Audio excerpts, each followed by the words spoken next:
thanks so much for coming. My name is Alex Holkner, and I'm sure you've already read the synopsis on the sheet, so I'm just going to dive into where I come from and what my history is, which will provide some background for the talk, which is that this button doesn't work anymore. Oh, technical disaster. Help, man in green shirt. I'm pressing the forward button, as the man told me to. Oh, I probably just need to click on that. No, I understand technology. Yeah, it's all good. It's terrible, isn't it? That's all good. Thank you. Sorry. All right. I have a long history with computers, and I know how to use a mouse. Okay, so yeah, for 10 years or so I worked at Fire Monkeys, which is a local Melbourne studio, which is currently part of EA, or has been part of EA for a long time as well. They make mobile games for iPhone and Android. I've worked on all of these. I'm really proud of them. I worked on some of them as a programmer, some of them as a lead engineer, sometimes as an engine programmer, and eventually as the technical director of one of them, and then the technical director for all of the games in the studio. And when I talk about the technical director of that studio, that's more than 40, less than 50 engineers. It's a lot of people to run, and when you get to that scale, you're not kind of sitting at the computer writing code anymore, or even really necessarily designing systems anymore. What are you doing as a technical director? And that's what I'm going to talk about. And I'm going to just distill it down. As a technical director, your responsibility is looking for risks to the project, and a risk can be something like anything that will cause the project to potentially not ship on time or on budget or at all, or not to the quality that the players expect, and then finding mitigations, ways to fix that. And that's my job as a technical director. Distilled down. Now, those are just two horrible businessy words, so let's dive into an example.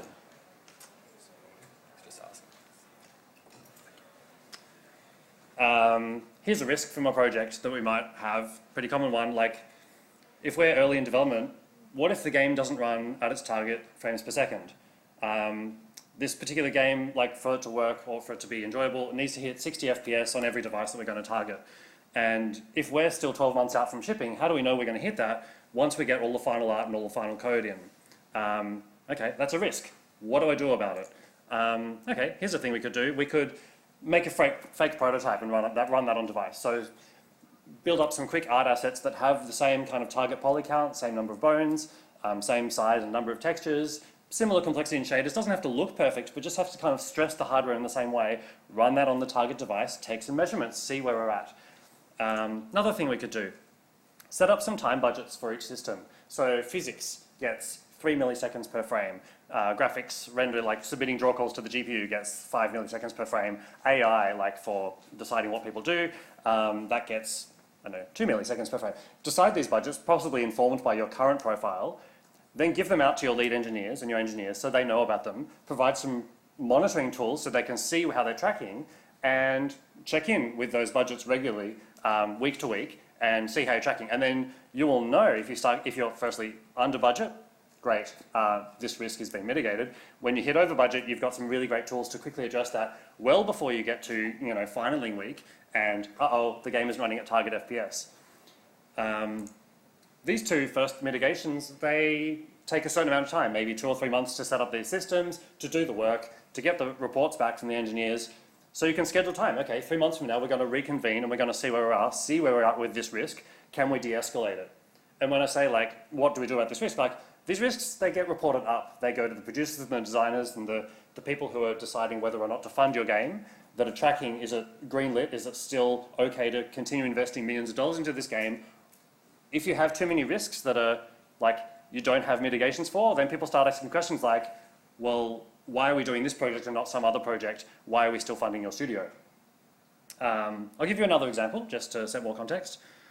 A risk might be, this project only has one physics programmer, and maybe this project, physics is a critical part of it. We can't just not have the physics. I'll just be blunt. Like, we did a lot of racing games at Fire Monkeys, and the physics for racing cars, really complicated code. It's a specialist area. So if we only have one physics programmer and they decide to leave the company, is the project at risk? Yes, it is. So, okay, what can we do about this? Think of some mitigations as a technical director. Okay, first off, like, let's get real. Make sure that their code is documented, the high-level stuff is documented, the systems and algorithms they're using, the books they refer to. Just get them to write it down to start with so that if they leave and we have to bring someone else in, they've at least got a starting point. Like an existing professional physics programmer who's worked on racing games before maybe, but they've at least got a starting point. We're not completely hosed. What else can we do? Maybe set up some code review processes within your team to start disseminating the knowledge. Every time your physics programmer commits some code, you can get her to sit down with another programmer from the team who isn't familiar with the code, but she can walk through that commit log and explain why things are being done in that way, what the potential problems are, the bugs she's solving. Like this is a very slow process. It takes months and months for the knowledge to kind of share among you, but you do start de-siloing it like that. And this really opens up a really great opportunity for mentoring as well. Maybe you've got some young junior programmer who's really interested in physics. They have no background in it, they don't have the expertise, but go for it, right? Buddy them up. Give them, reallocate your engineers around, work them around. So these are some mitigations. This one doesn't have an end date where you can just say, yes, this risk is done, until you've got another senior physics programmer who can completely replace that first one, ready to go. This is a risk you may carry through the whole project until you're ready for finaling. This is the world we live in, but you want to have some really good mitigations in place and ready to go. So those are two examples from really big projects with lots of money behind them and lots of engineers, and my role as a technical director managing other technical directors, managing lead engineers, managing engineers. That was like the level of hierarchy involved. And since then, like actually since the start of this year, I've left EA and now I'm working for my own studio, and I'm the only engineer. And this is the engineering team that I can now talk to and talk about risks and mitigations with. Okay, so the studio I've started is called Studio Drydock. It's a small team. We started off with 2 people, now 6 people. But we're going to ramp to like 20 or so by next year if everything goes well and we get the money we need. Now, even though I'm one engineer now, I still think like a technical director because I think it's a really useful way to approach problems. And so that's my talk today. I'm going to talk about like, even though you're one programmer or maybe you're one of very few programmers, the same techniques that I use to analyze problem spaces in really big projects and really big teams totally still apply and can be really valuable for how you spend your time. Now, in order to give you concrete examples, I'm just going to tell you about the game we're working on. Now, it's not announced or anything, and we don't have great concept art and great graphics to show you, but I just need to give you a point of reference so you understand what kind of game it is. It's got a code name, which is Project Mayflower. It's not going to be called that when we ship it. You can think of it like a Stardew Valley-like game or a Harvest Moon style game. It's got some other cool stuff, which I'm not going to tell you about. We're focusing on mobile first because that's, well, firstly, we're really familiar with it, but also we know it's one of the most challenging platforms in terms of controls and performance. Everything you see here is just placeholder, like placeholder icon, placeholder UI. That's a placeholder character from the app, from the Unity asset store. That's a placeholder weed. Like, yeah, the graphics. We're building the game with code and design first. Then we're going to like prove it out, and then we're going to get artists in to make it look amazing. So just that's the disclaimer there. So I think I'm ready to get into my first example. Shit! I hadn't even planned for this, but it looks like Amanda, who's our lead designer, I would say, has messaged me on Slack because she needs something. I'm just going to have to interrupt this presentation for a bit to deal with this. Let's see. She needs a build. Probably she wanted to playtest the game or something. Well, that's okay. We're using Unity. Making builds is really easy. I'll just open up this dialog. Usually remembers my setting, make sure I select the right platform that I need and make sure all these boxes are checked the right way, and just hit build and just a way to save it. And once that's done, I just need to launch Xcode and click some buttons over here. It's pretty straightforward. I'm going to upload this test flight so that she can get it on her phone, so I need to make sure my provisioning profile is right and click this button and just make sure I click this button. I'll just wait here for a bit. This actually might take a while. You might want to get a coffee. Oh, shit. I think I might have missed a step. Yeah, so if you're doing builds manually, and you have these steps which can block successful releases, it's really easy to make mistakes. Hey, I think we've identified a risk. How convenient. Okay, the risk here is the build turnaround. It's really slow. Like, it takes 10 minutes to make a build, even if you're just building locally. if you're building for the App Store, it can take a really long time, like just a lot of steps to follow, a lot of manual checkpoints, a lot of waiting for like review processes and automated things, and I don't know. Even for a local build, my concentration got interrupted. I was in the middle of refactoring the physics system, and Amanda's just like said, oh, can you quickly do a build? And I've had to switch branch and do that and stash my changes and stuff. As you saw, lots of opportunity for human error. If you miss a step, back to the start. And you might not even notice until your game's already live. Like, that would be pretty terrible. All right, so the mitigation for this, there's a pretty solid solution. It's well deployed in, I would probably say, every game studio in the world. It's called continuous integration. Highly recommend, if you don't know what this is, take a screenshot and look it up when you get home, do some reading. What you do, you write a script that does all that manual process for you and does all the waiting for you. There's going to be a bit of upfront cost to writing that script. And so now we've actually introduced a new risk, and that's kind of at the bottom with that upfront development time. We don't know how long that's going to take if we've never done that before. So that's something we're going to have to consider. The other thing we can do is, instead of just like running a script and that removes the human error, you can have that run every time you commit your code to version control. If you're using version control, I'm not going to get into that. And this completely removes any kind of interruption. Now Amanda doesn't have to ask me for a build. There's just always a build. And so what that looks like is something like this. There's lots of different systems. I'm using GitLab, but yeah, there's lots. They're all kind of the same. Every single change that someone makes to the project to commit into source control, you can see like the kind of thing they're changing from their commit message, and then there's a little link on the side and they can download that particular build.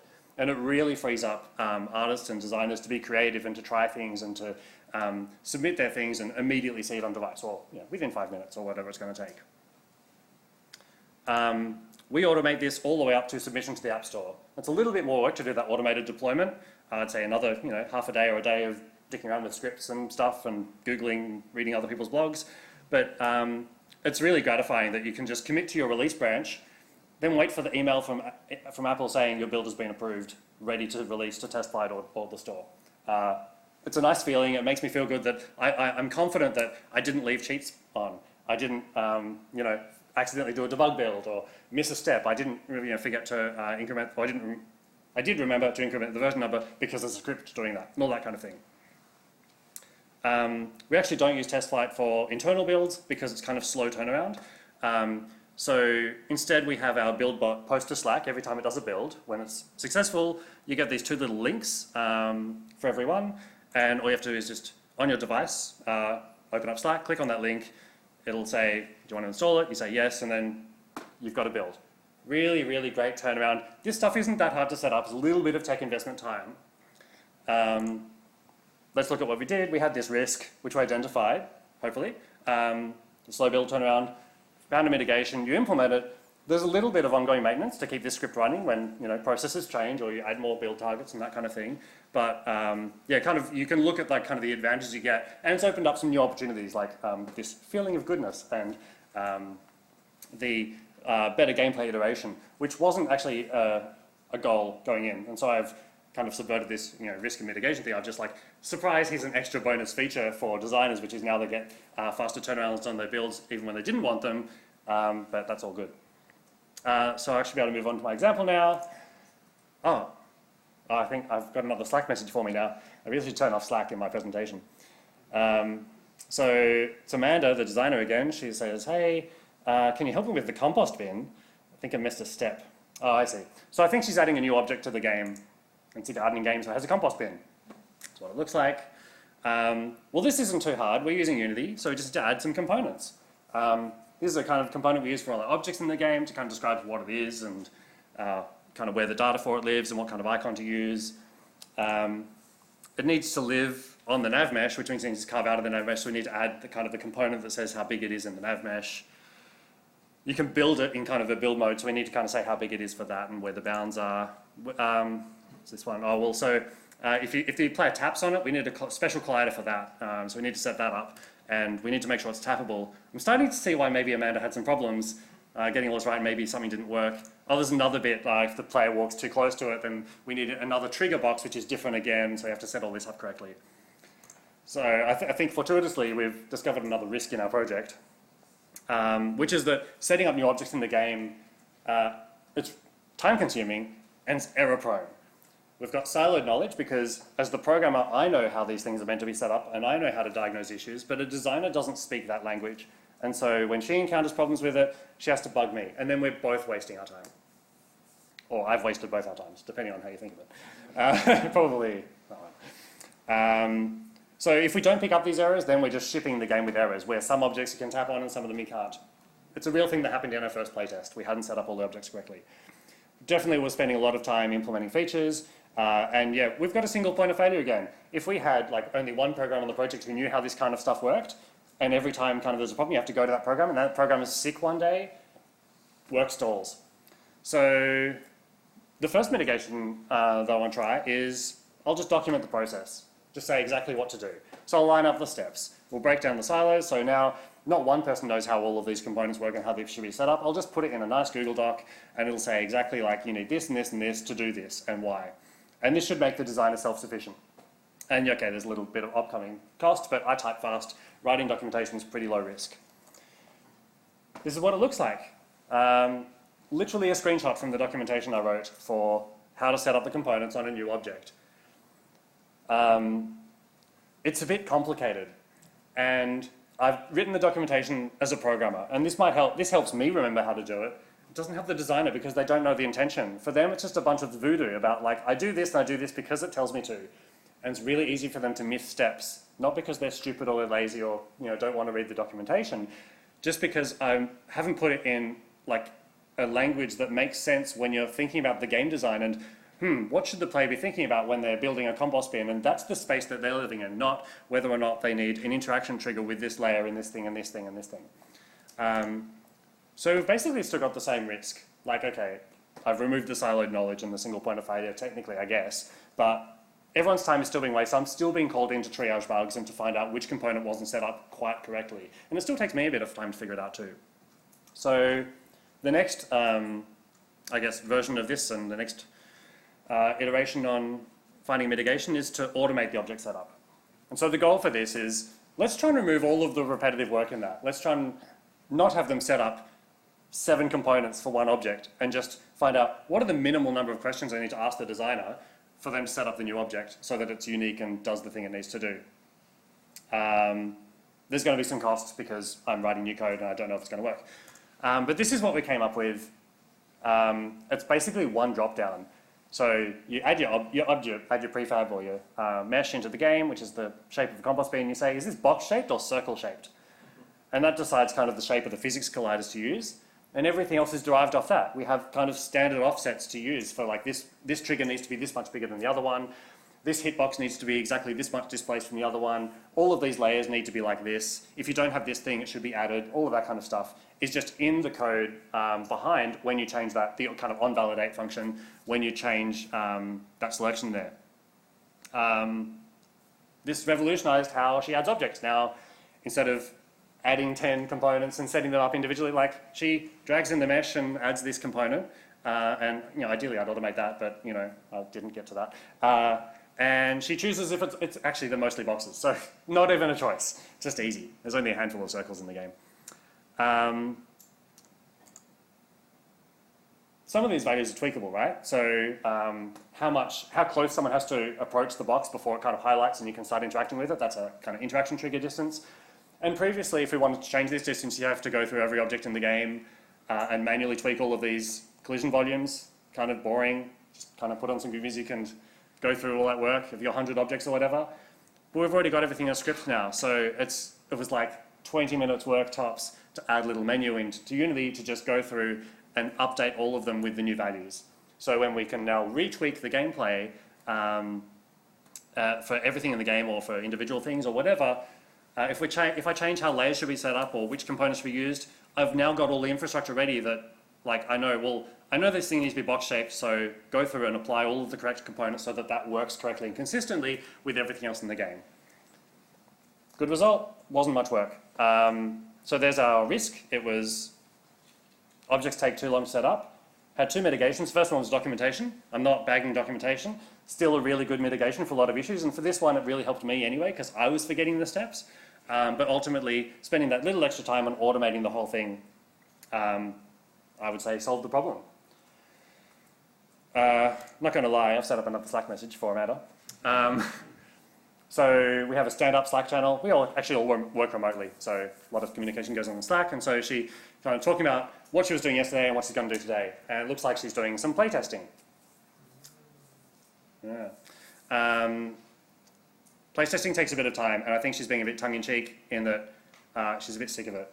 And having to play through the tutorial again and again and again and again is draining, and maybe we're not getting the best quality game out of that if she's just like smashing through all of that quest dialogue again and again and again and again. I don't know how many people are doing long narrative-driven games, but smashing through dialogue doesn't mean you're really engaged with it. So there's our risk, is that just to get through the basic tutorial, like a basic smoke test that we haven't broken something fundamental, is 30 minutes of playtime. And that's like not paying attention to anything. If we're going to release a playtest to our friends, like not even to the public, that's 3 hours to smoke test that kind of build. So that's a day gone if you're just kind of doing that twice. This month we've kind of got 8 to 12 hours of gameplay. So if you want to smoke or just kind of check for progression blockers in the main quest line, that's 8 to 12 hours. Like that's multiple days of testing time just for one pass of the game without any changes. And yeah, by the time we ship probably 20 to 40 hour game, I don't know how we do that. Like that's a week just to do one test of the game. I'm worried about this risk, right? So the smoke tests are taking all day. The designers are testing the game instead of playing the game and like changing the game. And if we use cheats, I've put this part in the wrong slide, but I'll just skip ahead. You can add cheats to your game, but they will obstruct the kind of root cause issues and don't give you confidence. So yeah, let's look at our possible mitigations. We can test less. Like that's the obvious one, is like, well, I only did this little thing, so I don't need to smoke test the build again, I'll just ship it, right? How confident are you about that? And I guess the surprising thing is like what the cascade effects are, and it's really kind of hard to predict them. So let's look at some examples. Maybe you've resized that compost bin. Okay, well that's going to change the nav mesh size of it, so that might block a path in something, might not build correctly anymore. Changing loot drop probability, just to kind of rebalance that gameplay. That's something that designers do all the time, hopefully. But you know, you might have broken your early game experience now because grandma was asking for 5 mushrooms, and now the probability is such that you don't get that until 6 days into the game, and players aren't going to be able to do that. Okay, I'll admit, I'm a programmer. I turn off systems when I don't want to play through those bits of the game. If like I need to be best friends with this character in order to do a quest with them, I'm just going to like hack the code and say, yeah, everyone's always best friends with me. I'll also admit that, you know, I've checked that kind of code in sometimes too by mistake. It just happens, right? You can't. No check-in process will catch everything like that. So you can get some critical bugs just from accidental commits, and you'll never catch them until you actually kind of get to play them.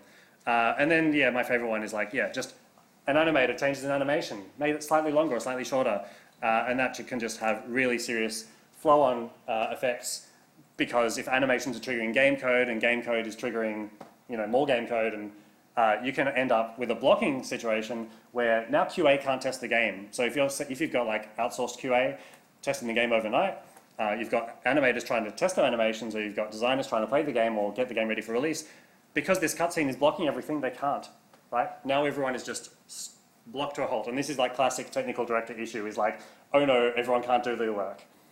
So I'm going to say this mitigation, no, it's not a real mitigation. This is just another risk that we're adding if we introduce this kind of process.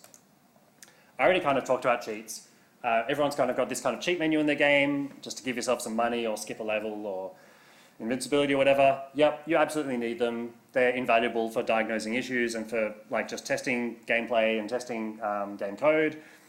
But they're not a mitigation for testing your game and smoke testing your game, because if you have used a cheat to get to a part of the game and then you verify that you fixed the bug, have you actually verified it? Because no player will actually go through that path where they use the cheat, you know, unless it's that kind of game.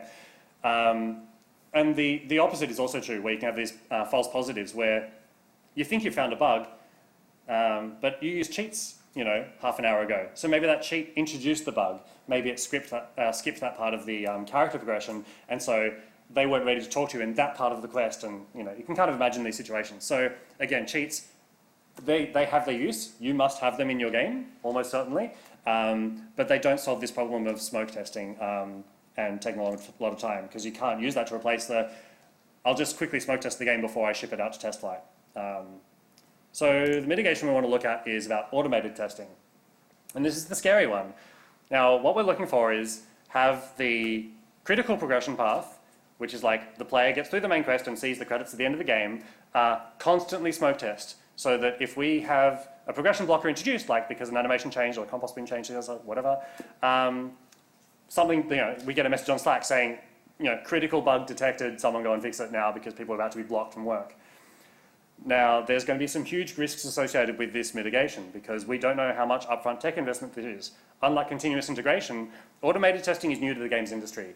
It's not widely deployed. It's not a common solution that everyone uses. It's still kind of a bit R&D where people are still finding out what works and what doesn't work and sharing stories like the one I'm about to share to you. There's going to be another risk, and I'm going to have to take up the designer's time to help me craft the AI bot to play through that critical progression line. I can't write a general AI that just knows how to play the game great. Like, again, that's R&D and the realm of Google and Apple or something. We may end up with this thing not working. So the way I approach this mitigation is I time boxed it. I gave myself a week. I talked to the designer, I'm going to do this thing because I think it's really important. We have this huge risk. I think it's worth investing some time in this experiment that I don't know will work. I haven't seen much of this before in the games industry. I don't have a lot of personal experience with it, but I think this is our best way forward if it works.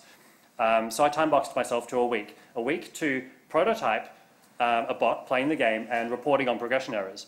And if that seemed to work, then another week to kind of prove it out and make the system actually useful. And it worked. Hooray. So this is the game, and this is our automation bot playing through the game. And the bot currently has a goal, which is to collect enough stones to build a mine or something. So she's just traversing the mesh, finding all the stones and picking them up. And she has another quest going on, which is to find some mushrooms for Grandma. So there we go, she's picked up a mushroom. She's got the second mushroom, she's ready to go to Grandma. This is great, the game's playing itself. I have confidence that it's finding bugs if I can't path run into the mushroom or whatever. And I could happily sit here all day and, the game is testing itself. It's taking a while though, and it's still going to take 40 hours to play through the game, right? So one obvious thing we can do is just unlock the frame rate. And yeah, just let it run at whatever FPS Unity can keep up with on my laptop or whatever. Skip past the dialogue because we don't need to read it. See if we can get through the game as fast as possible, right? This is a bit faster. It kind of finishes a few hours of gameplay in half an hour or so, but we don't really need to be kind of doing all of that walking because I trust my path following code. If the nav mesh can find a path, I know that I can walk along that path and there's not going to be a critical progression blocker bug along that. So instead of actually simulating frame by frame, step, I'm just going to teleport the player to the final destination of the path that I found and fast forward time by how much time that would have taken so that I'm still fitting within my day-night cycle. And that's what this looks like. And now she's smashing through the game kind of faster than you can see what's going on, which is okay. I've got buttons to kind of slow it down when I want to watch it. And this isn't actually how we run the game. We run it like this logically, but we don't bother rendering. We just run it in continuous integration. So every time someone commits something to the master branch or to any branch, our Mac Mini build server actually plays through the entire quest line and reports on how it did to Slack. And hopefully it succeeded. It'll only fail if it times out or Unity crashes or whatever, and tells us how it did. Now the thing to note here is she just played through 90 days of gameplay, which is around 15 to 20 hours of gameplay for playing as a human and skipping through the dialogue as fast as you can. And she did that in 5 minutes on a Mac Mini. This is really valuable now. This is saving us a lot of time. It's giving us a lot of confidence. This is the kind of error she can report when she finds an error. So the first one, we've got an assertion in our script, which is like, you should be completing these quests by these days. Otherwise, we've got critical progression blockers. If she completes it a bit later, some probabilities will change, some things weren't spawned or something. If she never completes it, then the quest is broken. And it's really easy to see from this kind of error message, uh-oh, problem in this quest. That second error there, that's a null pointer reference error. We shouldn't have those, that's bad programming. So that kind of error, it's reported directly into Slack. I can see that. I can see which line it happened on. I can dive into the log and start diagnosing that error straight away. What caused this null reference? That third one's another example of just a quest that didn't complete on time. The fourth one, pathfind error. Every object in the scene that the player can see, they should be able to walk to. It's kind of a part of the game. So she couldn't find a path to this one, so log an error and move on. Don't try and pick that thing up.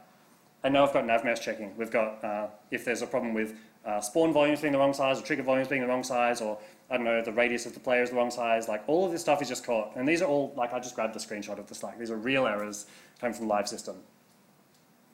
They also provide some design feedback. So when she finishes the build successfully, she'll report on some just top level stats. Like, I finished on day 89 with this much money after building these things. And then the second part there, under automation goals, it's talking about how she's progressing on her high level strategic goals, which is how we script this bot. So rather than telling her, you know, load the game, pick up 10 rocks, go talk to grandma, pick up 2 mushrooms, go talk to grandma, we just give her high level goals, like try and craft a copper wood axe. So it's an axe made of copper for chopping wood. Now in this one, she's actually failed it. So the designer has said, make sure you have one of these. And the report is saying, I didn't have one of these. I had 0 of these, I should have had 1. And now we can actually just kind of dive into, well, why was that the case? We need to do some root cause analysis. We had this high level goal, buy this kind of axe, and that has these kind of requirements. I'll need some wood and some copper. To get wood, I need to chop trees. To get copper, I need to smelt the copper ore, and so on and so on. Any of these individual low-level things could have been broken. Not really sure which. The root cause analysis is actually kind of the tricky part of this, that we're still kind of working on improving. One nice thing is that the high-level design rules about buy a copper wood axe make it very easy for the designer to give intent about how the bot should play the game. And all of these automatic rules about like get wood and get copper, they're managed automatically. So she'll reprioritize her day-to-day tasks about, oh, I need more wood, so I'll go chop trees, versus I should go to the mine and mine some rocks, or I should go and talk to the villagers. That's all handled automatically, and the designer doesn't have to think through that low-level scheduling detail. But in trying to do the root cause analysis, we present some nice graphs. So from the Slack report, we link to a web page which is generated after every run, and that web page is interactive and lets us plot any resource in the game or any variable in the game over the day. And this is just kind of part of the report that the automation bot generates as part of its run. In the background, in the light grey, you can see kind of the quest durations. Quests she was running at any time, and then when that line finishes, she completed that quest and moved on. So you can kind of correlate dips and troughs in resources with quest progress. And we kind of use this to kind of drill down into, ooh, what are the resource problems causing this issue? Which could be either code issues, or there could be design issues and balancing issues. And when we need to dig down further, then we provide logs for every day that she played the game and corresponding save games. So as a programmer, I look at the log and I say, oh, I see, she couldn't chop down the tree because, I don't know, whatever error. And if I can't see it from the log, then I can grab a save game from any point in that automation run and load that directly into my editor and start playing with it. So as well as being a tool for testing for critical path regressions, we're also using it as our primary design tool now. And this was a surprise, it wasn't something we planned, but it's really a lot faster for our designer, Amanda, to tweak some variables that she thinks like, oh, I'll put some more seashells on the beach and see how that changes this quest progression, and then commit that and wait 5 minutes for the report, while doing something else, to see how that impacted, because maybe those seashells meant that something else wasn't being spawned. Maybe it had some other impact on some other quest. So rather than just kind of guessing these things to a spreadsheet or having to replicate the logic like that, we get kind of some realistic balancing feedback, which she can then use to tune the game. And obviously a lot faster than playing through the game herself manually. And just as another kind of final bonus, we also report to Slack some links to save games that are just kind of useful points to start playtesting the game from. So if I just want to play the game or show the game to someone, rather than always having to start from the intro cutscene, which kind of just drags on and on and on, I can just kind of click on one of these links on my phone, it launches the game, and I'm dropped into that part of the game exactly as the bot saw it, and I'm ready to go, either to playtest that bug or to, maybe what I'm doing is not related to the automation, it's just a really good kind of checkpoint. And it's really easy for us to add more of these checkpoints into the final report. So that was a lot of stuff. So I'll just kind of go back. Remember that we're trying to fix a risk, or we're trying to mitigate a risk, which was that manual testing is slow. And the mitigation we attempted was automated testing. And we got our goal, which was we get a smoke test for all our main systems. We get progression blocks checks for all our quest lines, and adding the logic, the high-level logic for the, telling the bot how to complete those quests is not a lot of work, and we're now doing it anyway for our kind of design feedback, which is informing our game economy and our game design and ensuring that we have a really good gameplay experience, which is achievable at the right difficulty curve and timeline for the player. Another bonus that I wasn't expecting, we have really fast bug triage, because rather than having to like reproduce a bug in the editor myself to try and see, well, why is this thing happening? If the automation bot reported it, I just scroll back, find the right log, look at the log, there's the log, ready to go. And if that log isn't enough, grab the save game, load that save game into the editor, I'm ready to reproduce it straight away. Getting that level of detail from external QA, in my experience, would be amazing and took a lot of effort, like a lot of kind of back and forth. Can you get me the log of that? Can you get me the save game of that? It's a huge amount of work for QA and for you in getting that. And getting it automatically every single time is amazing. And just as another bonus, we get those pre-prepared save games for manual testing. Now that we've got this system, like your mind can just kind of run wild with more opportunities for what you could do with it. Grabbing screenshots and videos, dead simple. And if you want to automate your localized store submissions, rather than having to grab 12 times 12 screenshots to submit to every store region, yeah, there's an idea.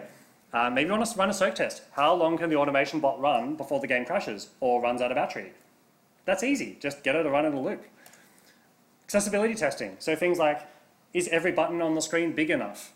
I have a minimum size, like it must be like 1 thumb big. Just report an error if any button ever shows up. And because this thing explores the whole game, every button will be checked all the time. Regression testing. You could compare the economy report or the game design report from run to run and like highlight, this has changed. Did you mean to change that? That kind of thing. So yeah, lots of options. I'm going to recap and go backwards, back to the start. We had our first risk. These are all things that I did like just for my one programmer team, right?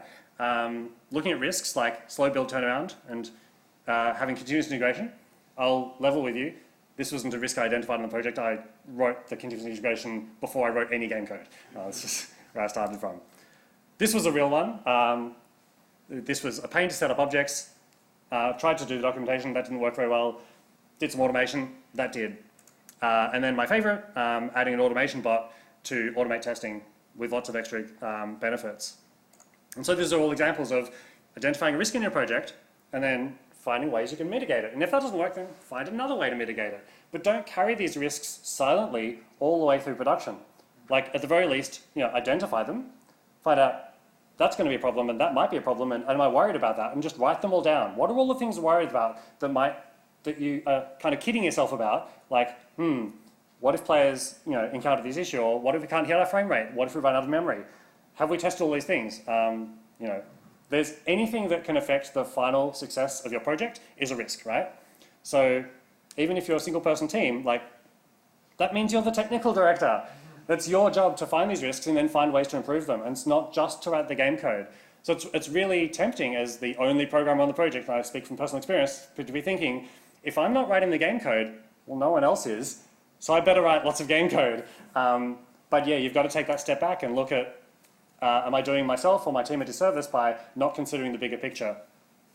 Yeah, go forth, mitigate risks. I'd love to hear about examples of these, especially around automation. Automated testing is my personal kind of interest area. Tell me if you tried these things or if you've already tried them. Send me a link. You can grab my details. I'm trying to pick up followers. I don't have any. End of plug. Thanks so much for coming and listening.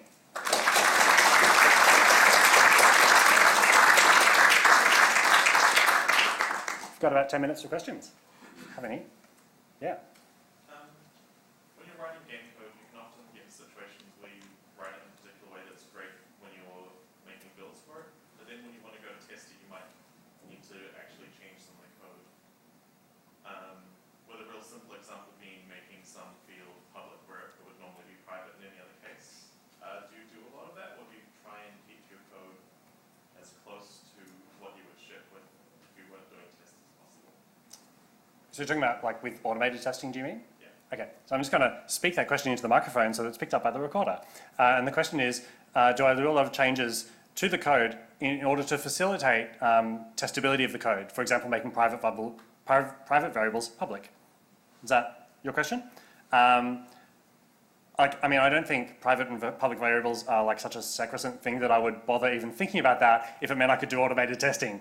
So that wouldn't be an issue, but just to kind of like be a bit of a more general issue, it is certainly an issue where you have to make your code testable. This style of automated testing, it's actually just putting in player inputs. Like telling the player to follow a path is not very different from having the player use the joystick to follow the path. So I haven't had to really add any extension points. Actually, that's a lie, because I've had to expose things like how do I complete tasks and what quests are available to me. So yes, I've absolutely added to the game code in order to make it more testable. And there are some parts in there which I'll if-def out for final release if I don't want to have the danger of exposing that to public consumption. Cool. Any other questions? Yeah. Sorry. Oh, thanks. With the automation testing, you need to design this AI to facilitate different types of features and stuff in your game. Does that add friction to feature development in terms of prototyping things? Do you have automation as part of, I want to be able to test this, test this straight away, or do you don't update your game AI, but first test the gameplay feature? Do you know what I'm saying? Yeah, So, I do. yeah. And definitely an issue. At the moment, I'm still kind of in the old school mindset where I'm building the game feature, testing it manually, and then adding the automation. I am in the mindset where I don't drag that issue into the Trello done column until I've added the automation, because what I discovered eventually was that if I kind of said to the designer, I've added the beehive and the beehive is done, but automation didn't know how to use it, she didn't know how to balance it. So it was just a non-starter, she wouldn't even start. So now, yeah, I still kind of write it manually and test it manually and then add the automation, and then I'm done. With regards to automated on-device testing, whether or not you've explored that tons, in the past we've had trouble retrieving results back from the game or like formatting that in a nice way. Have you explored that? Yes. So the easy way to do that is don't try and grab stuff off the device, have the device send stuff to somewhere else.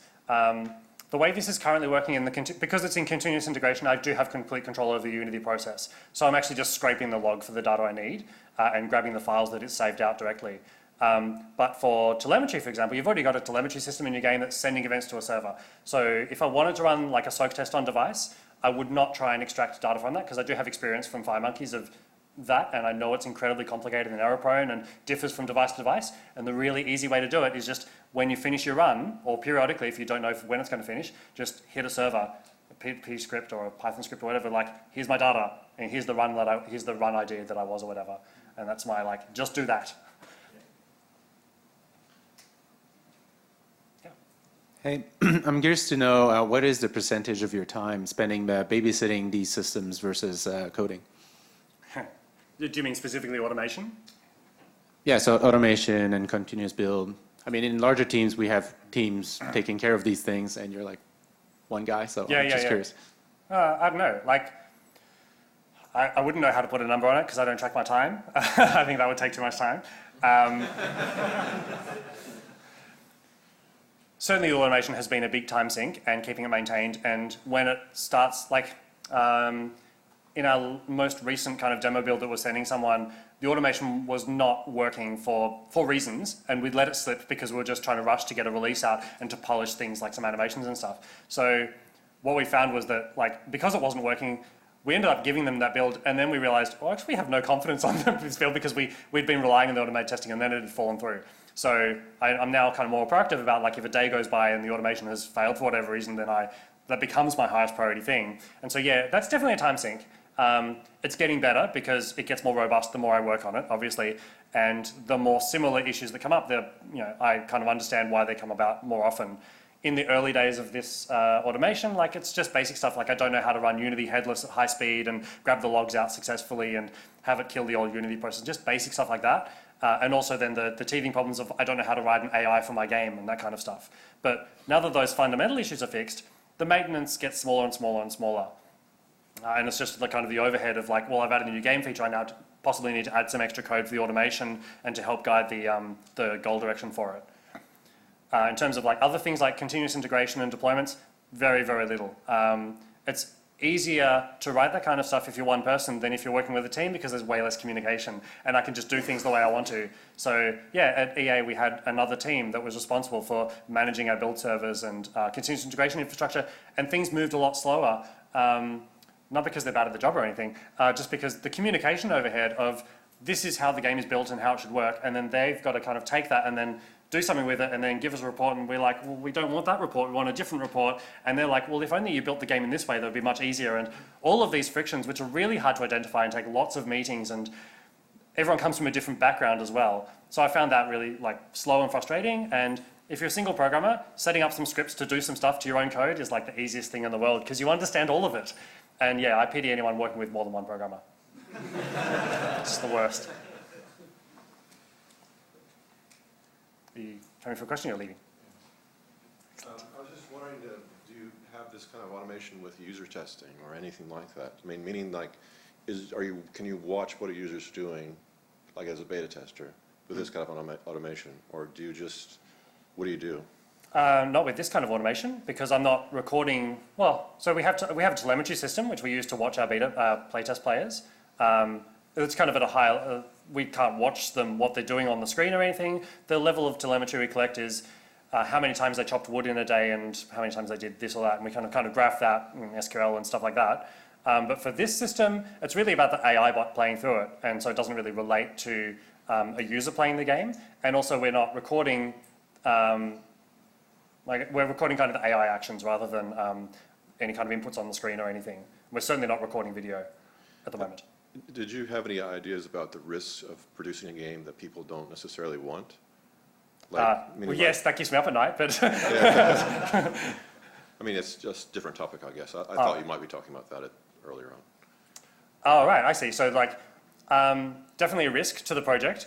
I wouldn't classify it as a risk for the technical director, though, in my kind of classic role as my job is to ensure the technical success of the project, I guess. And things like, is this game marketable? Like EA has a division of people for that. Within like my single person studio, I definitely have to wear that hat as well. And I guess I would use kind of the same process to analyze that situation. Like, people might not like it, what can we do? Okay, that's why we run playtests. And we like have to beat them to play it, and then we have to beat them to fill out their surveys and bribe them with cheese and biscuits. Whatever we can do to try and kind of get some feedback on that, and then we think about, do we want to go into early access, and do we want to like start getting some reach out on Twitter and find out results? It's the same kind of process, I guess. It's just like, I've got this potential problem. What can I do about it now before it becomes a problem?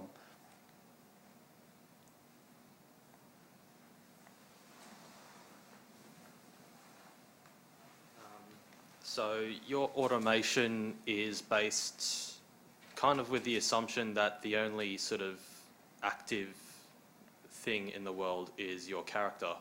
How feasible would this kind of automated testing be in a kind of world where lots of people are moving around and you can't just sort of delta the player and the time? Oh, in order to just kind of speed it up? Yeah. The goal with the speeding up is really to reduce the gameplay actions to kind of the abstract core. If you've got, I don't know what kind of game you're talking about, maybe it's an MMO or something, hopefully it kind of resolves down to like some core interactions that players are doing, like I attacked that person, or I picked up that loot or whatever.